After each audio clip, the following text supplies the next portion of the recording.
Good evening. Please have a seat. Your Excellencies and fellow heads of government, honored and distinguished guests from within and beyond the Caribbean region, ladies and gentlemen, I would like to take this opportunity, though, to recognize that in our midst we have the Deputy Secretary of State for the United States, Brian Nichols. Is he still here? Yes. I think former Senators John Kerry and Chris Dodd, my friend. It's Chris. Thank you all for joining us here. And of course, our friend Justin, welcome to the Bahamas. It's been a long time. I continue to remind him that this was his father's second home. He spent a lot of time here with Dame Marguerite Pendling, who's present with us tonight. I also acknowledge the presence of three former prime ministers. I start with the senior, Hubert Alexander Ingram.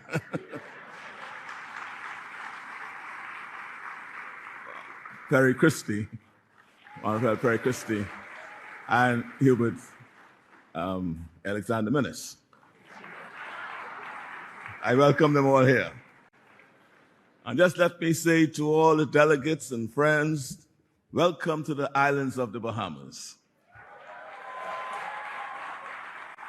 And welcome to the 44th regular meeting of the heads of government of the Caribbean community.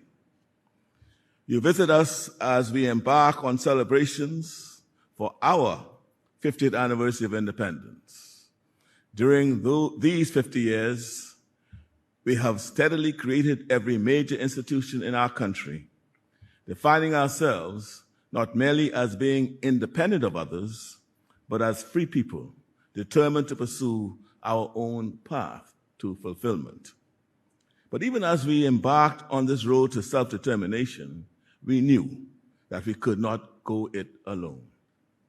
As our founding father, Sir Lyndon Pendling, proclaimed on our accession to membership to the United Nations, we wish to enjoy the friendship and benefit from the association, the wisdom and experience of those who wish to be our friends and respect our freedom as we want and know it. So it was that we also joined this regional family of nations. In this joint celebration of the 50th anniversary of our independence and the 50th anniversary of the founding of CARICOM, in a very real way, there is a deep understanding and pride to have come this far. And as it is in the Bahamas, so it is that our region also faces a host of opportunities and an array of challenges. We should take great comfort from the fact that our forebears came together 50 years ago, exactly for this purpose, to take full advantage of the opportunities of our time and to implement solutions to the challenges that confront us. The four pillars upon which our relationship stands has borne fruit in good times and in bad. Our commitment to functional cooperation has been powerfully expressed in education, health, and culture. Our coordination in foreign policy matters has strengthened and amplified our voice in global affairs and given us greater influence over the outcome of international debate. As near neighbors, our collaborative efforts to enhance our mutual security and for some to advance economic integration has united us in common cause to promote national and regional development. Our shared history, steeped in triumph and struggle, is testament to our resilience and determination. In the coming days, we will need to draw on that experience as we engage with the many issues on our agenda. Colleagues, friends, I believe we are in vigorous agreement that the crisis in Haiti requires our urgent attention. The turmoil and suffering there continue to worsen. As a near neighbor, the Bahamas is under great strain, and many other countries in our region are already heavily impacted. We will all benefit if Haiti is again fully functioning as a state. We should learn from the failures of past efforts to help, rather than use these disappointments as an excuse for inaction.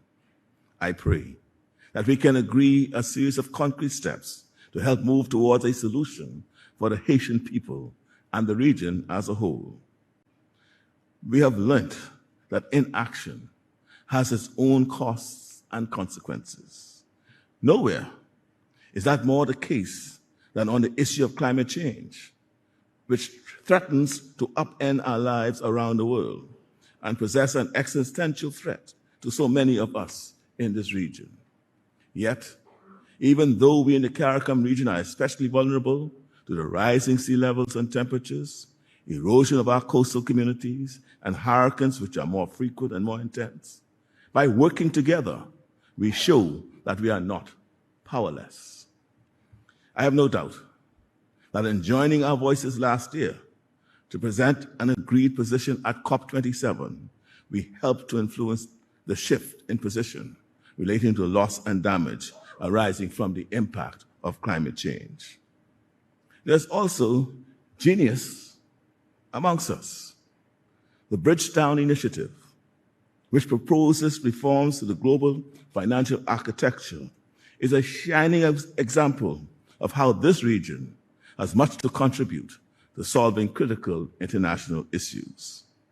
Even though it's not the result of climate change, the disastrous earthquake which recently struck the border region between Turkey and Syria is a reminder of what unseen natural events can do. As of today, over 40,000 people are reported to have died. Countless others are missing.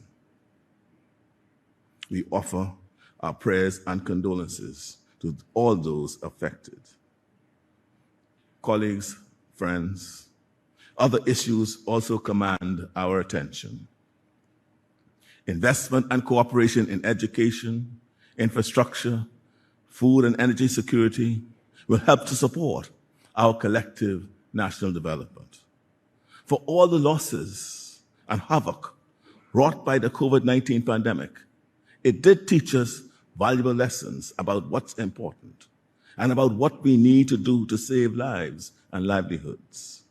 For example, here in the Bahamas, we have in the past talked about the need to ensure food security.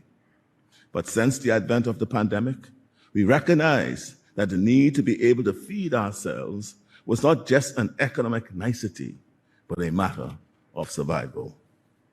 Some of the other priority issues are more protective. We should seek to strengthen our collective response to end the smuggling of drugs and guns. And we must do all that we can to wipe out the misery of human trafficking. Let us seize the opportunity provided by this meeting to make concrete progress in each of these areas. We must remain alive to the possibilities.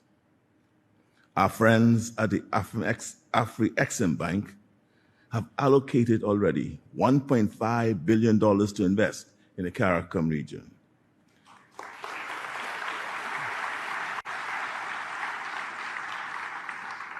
Should remaining CARICOM members join those of us who have already signed the agreed memorandum of understanding, that figure would be doubled to $3 billion. I encourage you to sign. By moving together, we can achieve something which benefits us all. Colleagues and friends, the newspaper headlines from 50 years ago bear startling similarities to the ones we see today. Rising oil prices, skyrocketing inflation, fractured civil society, and seemingly intractable wars appear not to have gone away. Most of these events are not of our making, but they impact the lives of people in the region in a very significant way. But one thing is certain: whether the issues are old or new, in order to make lasting progress, we must address and promote our narrow national self-interest firmly within the framework of the interests of us all. None of us will be safe until we are all safe. None of us will develop sustainably or securely if we leave our neighbors behind. None of us will truly prosper if our resources are forever taxed by the poverty and instability of those nearby. Going it alone will not work. That is not to say that while we continue to strengthen and build our region, we should dilute or abandon the founding principle of our nation states, namely the right to self-determination. And when that principle is tested, we must stand firm. This is true whether it is the border disputes such as the long-standing issues between Guyana and Venezuela, Belize and Guatemala, or as it concerns the internal democracy in our associated states of Bermuda, the Turks and Caicos Islands, and the British Virgin Islands. Further afield, we also reaffirm our support for the people of Ukraine, whose sovereignty is being threatened by the Russian invasion of their territory. As neighbors, we should continue to embrace each other and know that we will all succeed if we hold fast the threads that bind us together. Colleagues and friends, the 50th anniversary of CARICOM presents us with a golden opportunity.